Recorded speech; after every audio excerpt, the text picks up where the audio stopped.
Hi TNG, how did you like the previous episode of Stalwarts of Music? Great image, great pictures, and from Mr. Aditya, sir, and great. Check it out online, please. Check it out. It's so good. Thank you. Thank you. Hopefully again. Yes.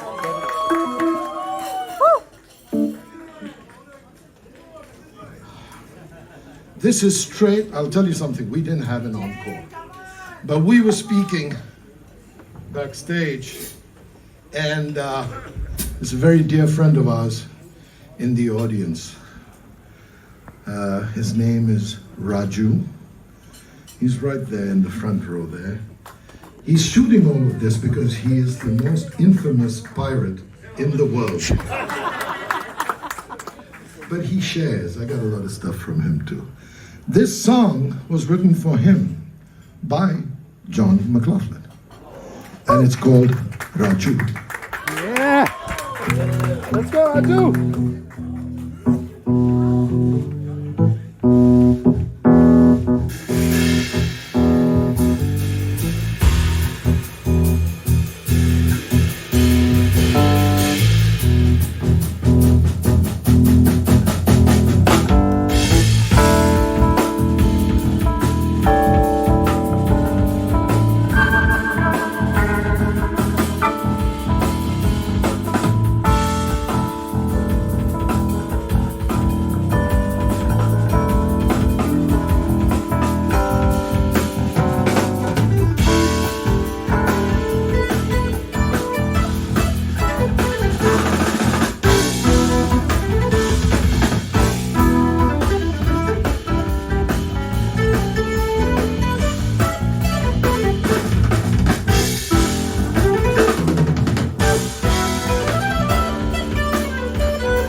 Hi, Billy. How are you?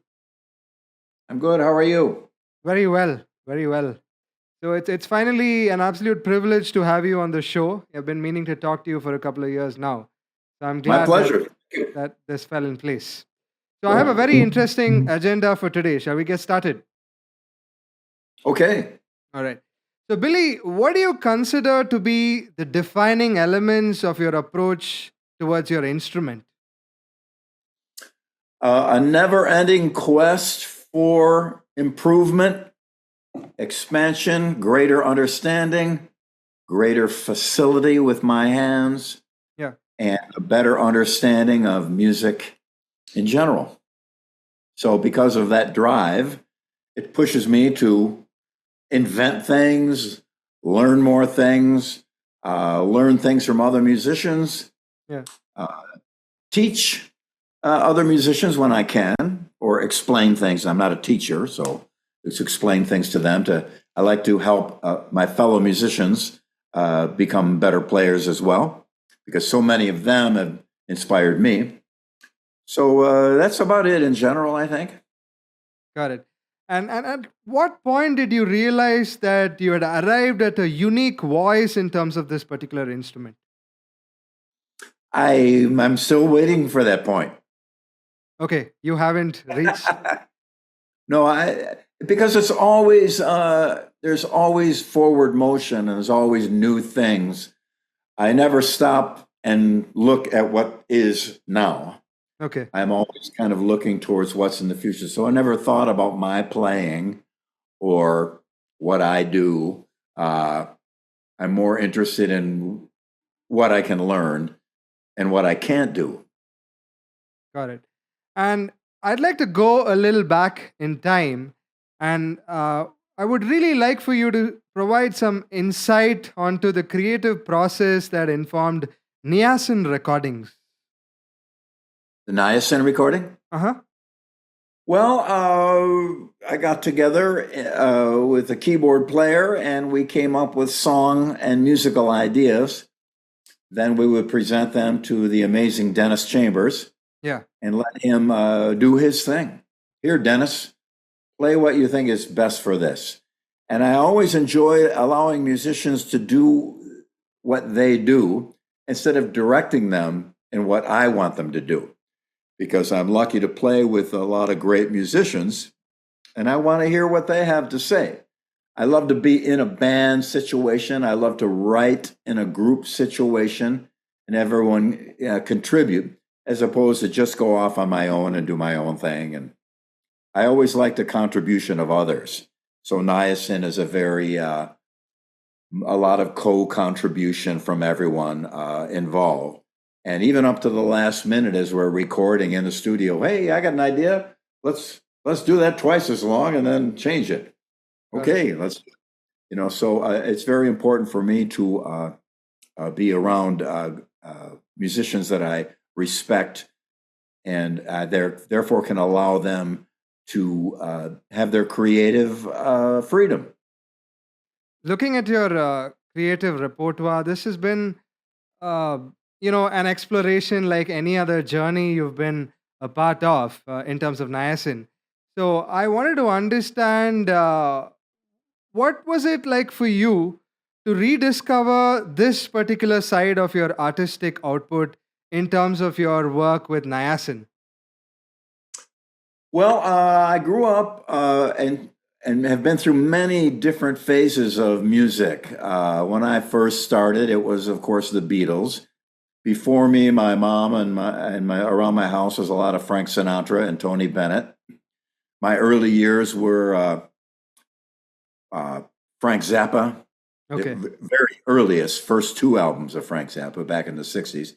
Uh, and I've been through many phases: a prog phase, a pop phase, a punk rock phase, a metal phase, a heavy metal phase, a really heavy metal phase, songwriters, singing, harmony, Crosby, Stills and Nash, Three Dog Night, Grand Funk Railroad, every kind of band you could imagine. So, horn bands. I played in a lot of bands very early with horn section, Okay. Chicago, Blood, Sweat, and Tears.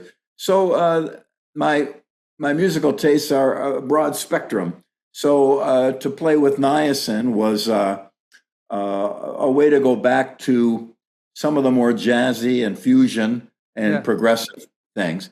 I was a big fan of Hammond B3 from very early years, Got it. jazz with Jimmy Smith, Jack McDuff, Jimmy McGriff, famous jazz B3 players. Vanilla Fudge, the B3 band, even Zeppelin had a B3. The Beatles used a B3. It's a very important instrument for me. So that was a factor in the niacin equation to some degree.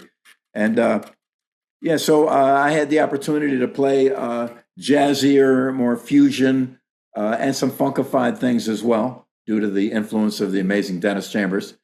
So it was a way for me to go back to different sections of my history and revisit them. Got it. You mentioned about the whole aspect of jazz being a proponent, one of the proponents among all your area of interest. So I'd like to understand the importance of jazz in any musician's musical psyche. How important is it? Well, it is a unique pursuit. It has one dear jazz friend of mine, Jeff Berlin, his explanation when there's jazz that's in and jazz that's out. Out is really wild and a lot of crazy notes, and a lot of people don't get it. Jazz that's in is a little more, makes a little more sense to the average person. But for a musician, jazz is a type of music with very few compositional rules. Got it. So you are very free form, and you listen to John Coltrane or Oscar Peterson or Sonny Rollins, a favorite sax, Eddie Harris, a big favorite of mine as well, Dave Brubeck, all way different from each other. But still, the common point is that there is a great, great freedom of expression. And jazz is probably the freest form of musical expression there is, I believe. Rock has some rules and format. Yeah. Pop has rules and format. Broad, many, many rules. I mean, many, many opportunities. There are many.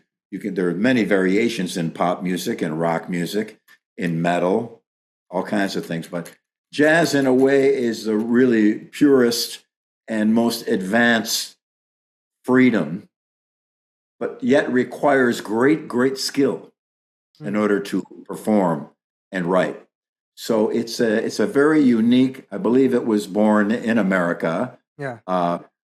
and just as rock was born in America to a great degree, it came from other influences outside of America. Rock and a lot of blues came from Irish slaves, Celtic slaves. Ireland had a horrible history of slavery, Mm. and at one time the Caribbean they were all Irish until they brought the Africans in and replaced the Irish and basically killed off or removed the Irish from the islands. But the Irish chord changes, 1-4-5, Celtic music, that was the chord changes, and those were the melodies. But the time and the beat was African. Combination of the two, we came up with jazz, blues, and rock, very much influenced by those two historical situations. Got it. Very, very beautifully, articulated in terms of this entire idea. That being said, I'd like to understand from you as to, the whole idea behind working as an accompanist when it comes to working with a lot of musicians you have worked with. So I want to understand the whole idea behind how context informs your work as an accompanist. How important is it for you? Very. I want to work with good people that are talented and that are decent human beings as well. And I like to go back and forth. Hey, I got an idea. What do you think? Oh, that's good. Why not do this? All right.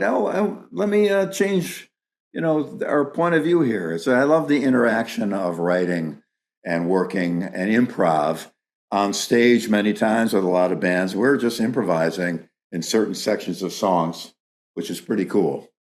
I do we have kind of an ESP Mhm. communication with other musicians when you're on stage, where they do a thing and you do the thing at the same time, even though you didn't plan it, and you harmonize together, even though you never planned it out. I like that spontaneous things that just happen on their own. That's always a favorite thing of mine in live performance.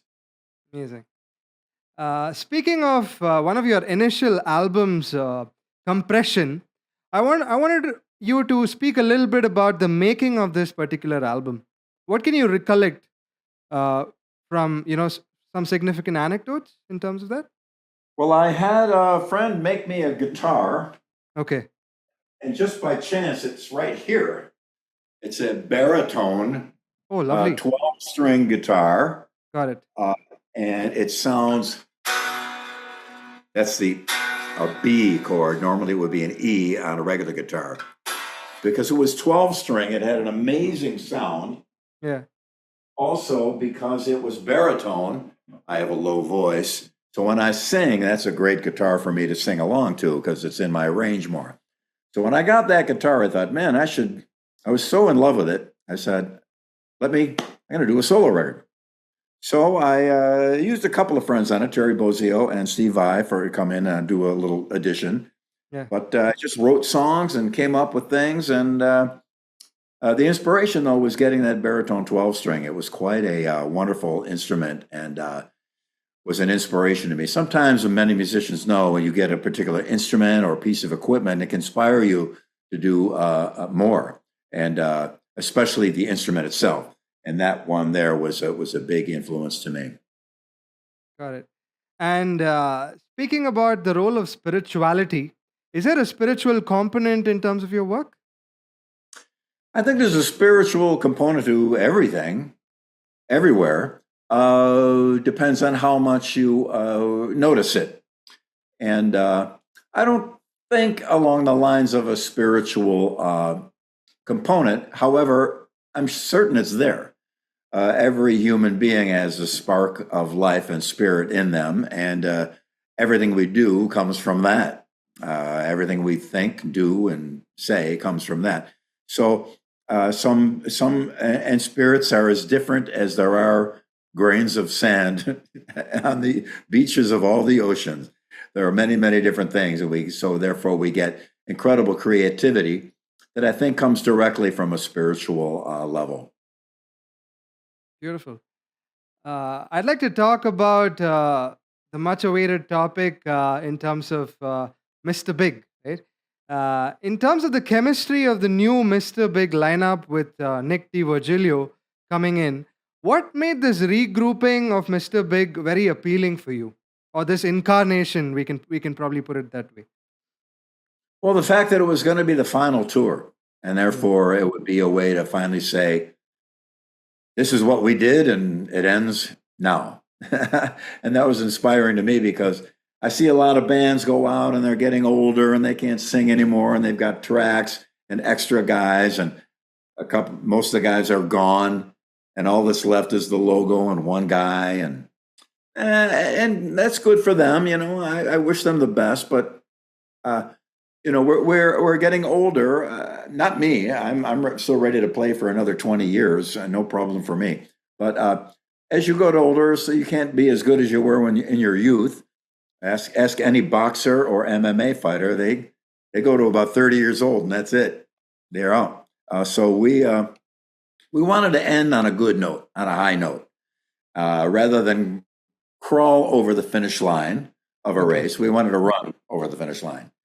So I was excited about that, and having Nick join us was a great, great asset. He's just a great man, a fantastic singer, amazing drummer, and he really was able to duplicate the spirit of Pat Torpey in many, many ways, as well as add his own flair and his own creativity and nuance to the songs that we've played. So it was a really wonderful experience.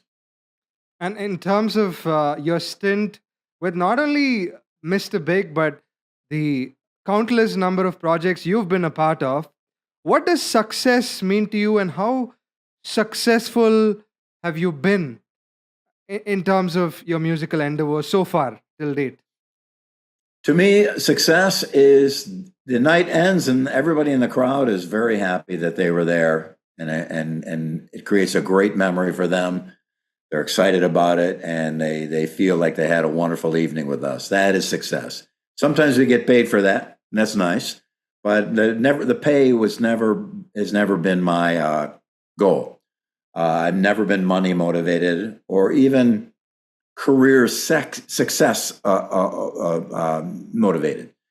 I want to do a great show. I want to have a great night playing, where at the end of the night, people are happy with what they came to see and hear. That's for me the ultimate in success. There are other things, we do get paid for our work. We have had hit records, platinum records, #1 singles. That's great. That's wonderful. But that only happened because those audiences were happy. In terms of Mr. Big's 10, I would like to understand the conceptual overlay that informed this particular record. One more time. In terms of Mr. Big's 10, I want to understand the conceptual overlay that informed this particular record.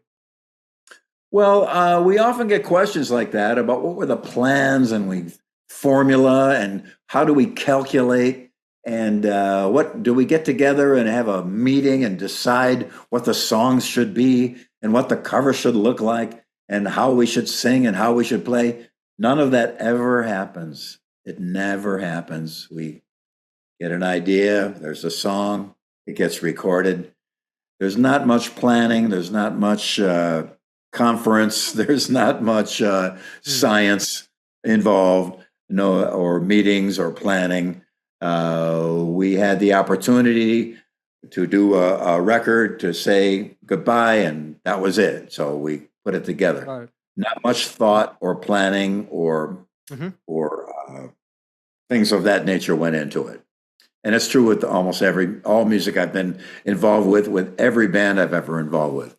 Oftentimes we get questions, so how did you plan your, what was the idea behind the record? There is none. We just put a bunch of songs together and play them or record them, and that's the record. I hope that makes sense. Fair enough. Given the magnitude of the musicians you have personally worked with and the critical acclaim you've received in several locations over the years, have you felt that giving attention to your solo career has proven to be challenging in the process? No, I haven't done much. I've only done 3 solo records, and that was about the last one was probably over 12 years ago. So, I don't think of solo career. If I have time to put out a record on my own, I'll do that. But I've never really pursued a solo career. I've always been a band guy, generally. And there's a famous saying, once a solo artist, always a solo artist, which shows when a solo artist gets in a band, then he can't function in a band because he's so used to having everything his way, and it usually causes a lot of trouble. So I'm more of a band guy. Once in a while, I'll do a little side record on my own, but I've only done it 3 times and not in over 12 years. Got it. And are there any particular philosophical perspectives that you look for in terms of inspiration when it comes to music? It can come from anywhere. I have books of song titles. There's no song. There's just a title. Something that sounds like the title of a song. And I write that down. And I've worked with some other great writers who have had huge hits, and they do similar things. They'll write down somebody says something that catches their ear, and they'll write that down. Or they'll see a book title or a movie title or a dialogue in a movie, or hear their friends talking and say something, and they write that down. So it can come from many places, and I try to, I have my iPhone with me all the time, and I put it on selfie video when I have a bass or guitar or song idea, and I'll look into the iPhone and say, okay, here's the main chord. Now, when the chorus comes, we do this. There'll probably be a bridge. I don't have it yet, but and then I'll go look at them later and make songs out of things like that. What can you recollect from your Indian tour from back in the day? Any significant anecdotes that you can recollect? Oh, it was quite an adventure. It was amazing. I have always been a fan. Pardon me. I've always been a fan of Indian music from my very, very young days. Everybody knew a little bit about Indian music because of the Beatles' influence. Yeah. But once I heard that, it really touched me, and I went off and bought my own Ravi Shankar records Got it. and tabla player records. When I first got to LA, one of the most important records to me was a record by L. Shankar called "Who's to Know," Oh my and I God. Yeah. and I just loved that record. And I would put that on in my car and drive around LA late at night and just listen to his amazing playing. I saw him perform once with I Shakti? forgot who he was with. Someone in Buffalo, New York. I forgot the situation, but I remember seeing him on stage and perform, and I loved him then. So when I got to LA, I found a cassette of his, and that was a big influence on me. And I have a huge collection of my India folder in my iTunes is massive. There's Oh, really? all kinds of things from Indian pop and rock to Bollywood soundtracks to which are funny to some of the greatest players and musicians in the world. For me, there's a discipline within Indian music that I've seen nowhere else, and it is just quite impressive to me. I often do Indian sounding motifs within my playing. Yeah. There's a song called Taj off of I think my second solo record, Cosmic Troubadour, Yeah. and it definitely had an Indian flavor to it.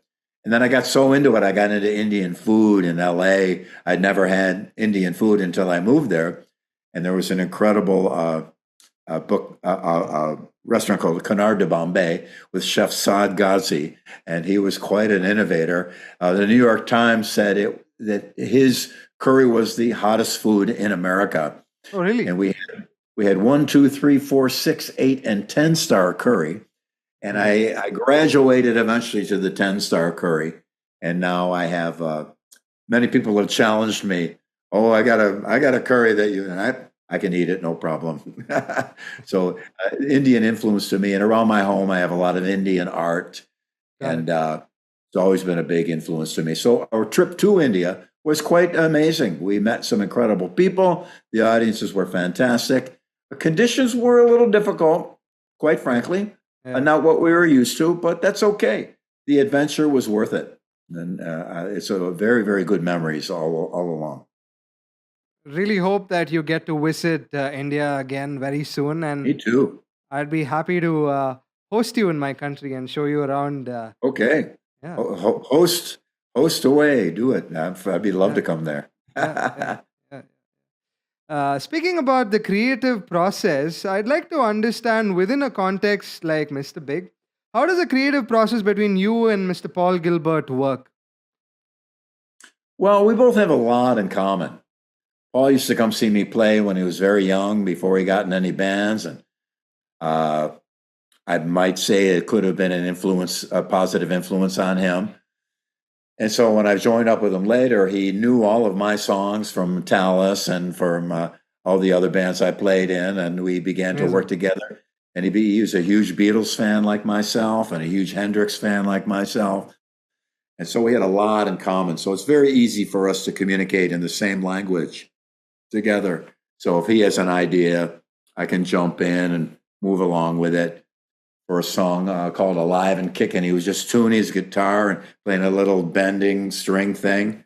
I said, "Oh, what key is that in?" G. Okay, so I started, and Pat and I started playing a beat. Okay, let's do a 1 4 5. Go to the C, and then and bang, we created a song, a musical. Sent it up to the singer, and he did lyrics on it, and that's how Alive and Kicking was born.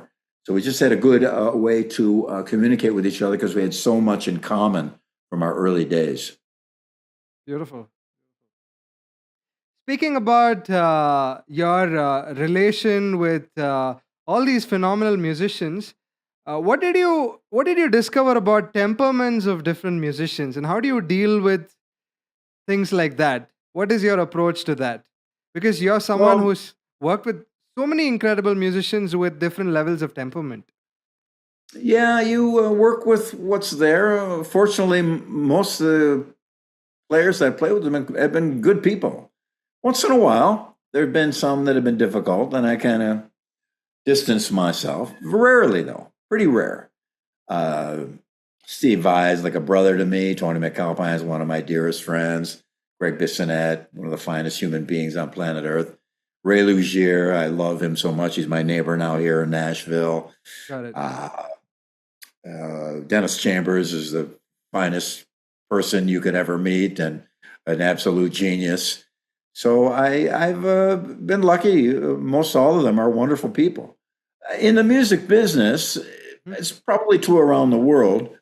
If you're, a rotten, difficult person and hateful, evil, people figure that out and they start moving away. And there's kind of a natural selection. They soon are people don't work with them. The word gets around and people don't want to deal with them anymore.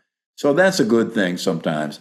So I always try to treat people well and be kind and accommodating and helpful to my fellow musicians. And so therefore I've got a good network of great people, which I'm very, very fortunate to have. And even guys that I haven't worked with that I know are wonderful, great human beings. It's always good to know when I hear a good story about a musician I respect and how kind they are and how generous and nice they are. It's always a good thing. Beautiful. In the interest of time, I'd like to come to the last part of our agenda, which is a very quick rapid fire. I have Okay, uh, I have some questions. You got to be spontaneous with your answers. You can't think too much, right? I'm So, ready. first question for you: what is that one song that always makes you cry? That it is Claire de Lune by uh, French composer Debussy, Claude Debussy. Claire de Lune by Claude Debussy. Beautiful, beautiful choice. On the contrary, what's your favorite guilty pleasure song? Dirty Old Town by who's the Irish band? My names are escaping me today. I left my girl on the factory wall. I forgot their name, but the Pogues, the Pogues. Got it. If you had to put together an all-star blues rock band, who would be in it? Well, unfortunately, he's passed away, but Johnny Winter would be in it. I saw one of my second concert ever was Johnny Winter. My first was Jimi Hendrix, and Johnny Winter, or it would be Rory Gallagher, another one who's passed away. We'd have to bring him back for that. But those are two of my favorite guitarists ever. And what are the top five instruments from your collection that you've always loved playing? Are they favorites? Do you have like a Well, soft corner for like my any set of? first, Yeah. it's not on the wall now Okay. because it's in another room. But my Yeah. first one of my first original P bass Hmm. that I got was my first bass, my first real bass. The pink Yamaha is on the wall, but it's hard to see. That Yeah. was the second. That was the first bass Yamaha made for me. Oh no, it Got it. wasn't the first. Yes, it was the first. Sorry. Uh, I have a 6 string bass that I played. Just Take My Heart. Okay.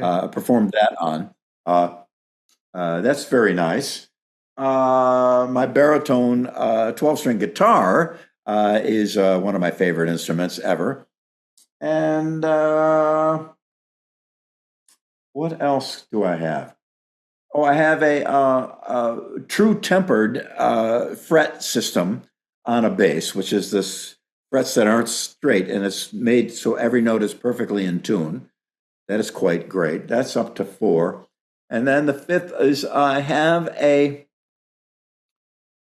Hofner Okay. Beetle bass that was given to me as a gift from Cliff Williams from AC/DC, Oh, wow. and that's a very Special very one. priceless and cherished bass from what a great bass player he is. Got it. That's amazing. Great to hear that. What's your favorite cuisine? For a long time, it was Indian, mostly, because it's something I can make it at home now, but for a long time I could not, and so you could only get it outside at a restaurant. But I'm very broad in my culinary interests, but I would it might end up actually being Indian. But I love Thai and Chinese and Mexican, German. I love British food. A lot of it is Indian influence now. French. My wife is Italian. The Italian food is pretty amazing. Probably the most popular ethnic, if you will, food in the world is probably Italian. But it's hard for me to pick one. But in your honor, I'll say Indian. Amazing. Amazing. If you had to describe your experience being on the show, how would you describe it? Describe what? Your experience being on this show, how would you describe it? Oh, I think it was a pleasant, intelligent, and enjoyable conversation. Thank you so much, Billy. One last question for today. Down Yes, in the sir. distant horizon, what would you like to be remembered as? Someone who never stopped and who was relentless in Amazing. his pursuit of perfection.